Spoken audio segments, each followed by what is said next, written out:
সজনে ফুলের এই রেসিপিটি বানালে ভাতের সাথে মাছ, মাংস, ডিমের কোনো রকম প্রয়োজন নেই। এক পদ দিয়েই পুরো ভাত খাওয়া হয়ে যাবে। ঘরের সবাই আঙ্গুল চেটেপুটে খাবে।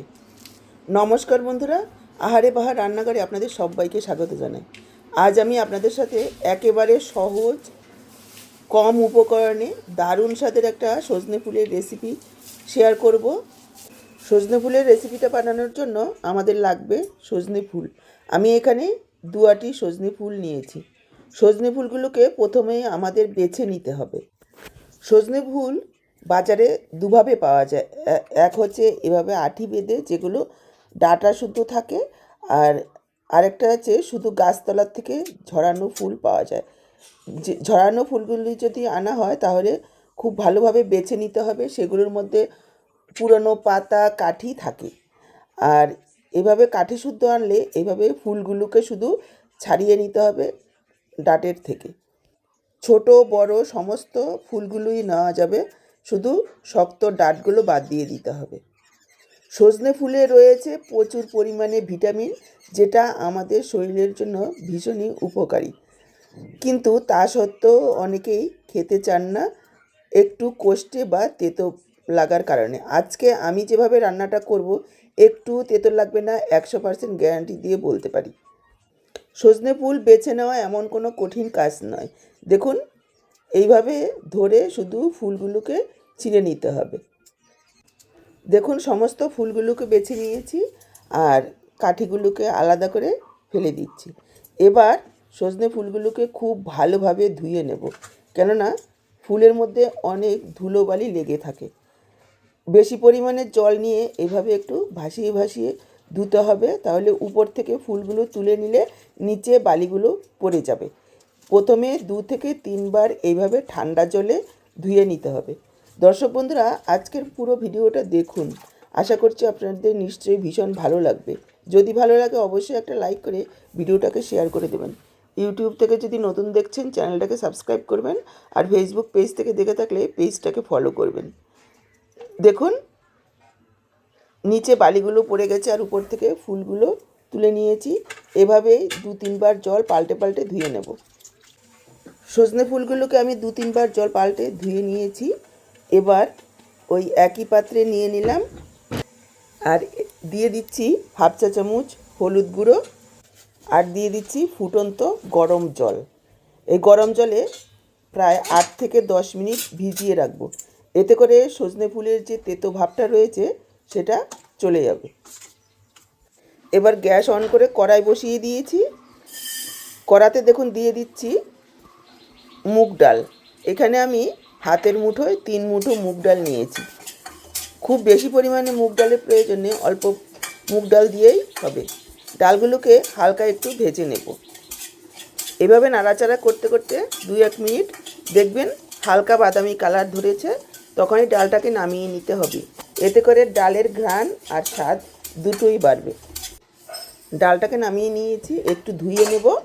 আর ওই একই কড়াতে কিছুটা জল বসিয়ে দিচ্ছি। এখানে 2 কাপ পরিমাণ জল দিয়েছি। দিয়ে দিচ্ছি হাফ চা চামচ পরিমাণ লবণ, আর মুগ ডালটা ধুয়ে দিয়ে দিলাম। ডালটাকে সেদ্ধ করে নেব। 2-1 মিনিট পর যখন এই ফেনাটা ভেসে উঠবে, ডালের ফেনাটা কেটে বাদ দিয়ে দেব। এটা সোনা মুগ ডাল নিয়েছি, সেদ্ধ হতে খুব একটা বেশি সময় লাগবে না। ডালটাকে কিন্তু একেবারে গলিয়ে সেদ্ধ করব না, নরম হবে অথচ গোটা থাকবে। এইভাবে ডালটাকে সেদ্ধ করে নেব, যাতে একটার সাথে একটা লেগে না যায়। ডালটা সেদ্ধ হতে থাকুক। এই সময়ে দেখুন, সজনে ফুলগুলো জলে ভিজিয়ে রেখেছি, গরম জলটা ঠান্ডা হয়ে গেছে।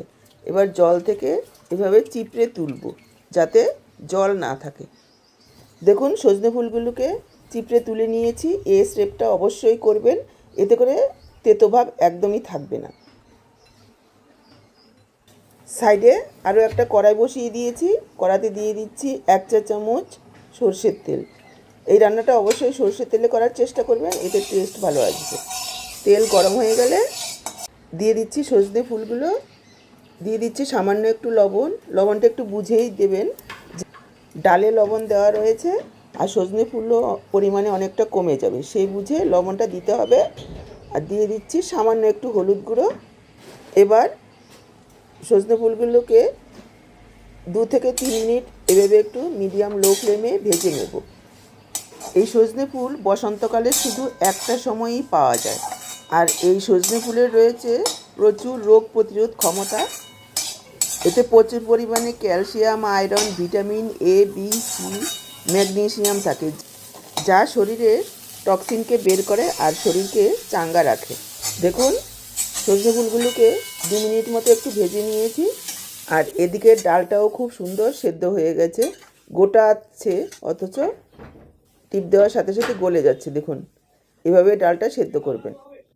এবার ভেজে রাখা সজনে ফুলটা ডালের মধ্যে দিয়ে দেব। এবার মিশিয়ে নিয়ে আরও 2 মিনিট ফুটাবো। ডালের জলটা এমনভাবে দিতে হবে যাতে ডাল আর সজনের ফুল সেদ্ধ হওয়ার সাথে সাথে একটু ভিজে ভিজে থাকে, খুব বেশি জল না থাকে। এখানে কোনো রকম ঢাকা দেওয়া যাবে না। ঢাকা দিয়ে সজনের ফুল সেদ্ধ করলে তেতো ভাব চলে আসবে। এবার দেখুন, ওই কড়াতে আবার দিয়ে দিলাম 1 চা চামচ পরিমাণ সর্ষের তেল।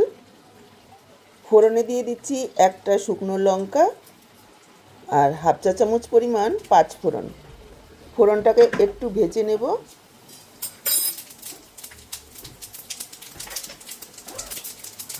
পাঁচ ফোড়নটা যখন চটপট করে ফুটবে আর সুন্দর গন্ধ বেরোবে, তখন ডালটাকে এই ফোড়নের মধ্যে ঢেলে দেব। দেখুন, ডাল আর সজনে ফুল একেবারে দানা দানা রয়েছে আর জলটা শুকিয়ে গেছে। এভাবেই রান্নাটা করতে হবে। তাই বলে ভাজা ভাজা হবে না, একটু ভিজে ভিজে থাকবে, তাহলে খেতে ভালো লাগবে। দিয়ে দিলাম সামান্য কয়েক দানা চিনি। যারা মিষ্টি পছন্দ করেন অবশ্যই একটু দেবেন, এতে স্বাদের একটা ব্যালেন্স হবে। চিনিটা ইচ্ছে মতো কম বেশি করে নেবেন। নাড়াচাড়া করে মিশিয়ে নিলাম। ব্যাস, তৈরি হয়ে গেল দারুণ স্বাদের মুগ ডাল দিয়ে সজনে ফুলের তরকারি। এই 5 ফোড়নের গন্ধেই সজনে ফুলের তরকারিটা দারুণ হবে খেতে। একবার হলেও এই সহজ পদ্ধতিতে সজনে ফুল রান্না করে ভাতের সাথে খেয়ে দেখুন, আর বাড়িতে বানিয়ে খেলে কমেন্টে জানাতে একদম ভুলবেন না যে আপনাদের কেমন লাগলো। যারা ঝাল খেতে ভালোবাসেন তারা কাঁচা লঙ্কাটা ডালের সাথে সেদ্ধ না করে এইভাবে ভাতের সাথে কাঁচা মেখে খেয়ে দেখবেন, পুরো ভাত এটা দিয়েই খাওয়া হয়ে যাবে।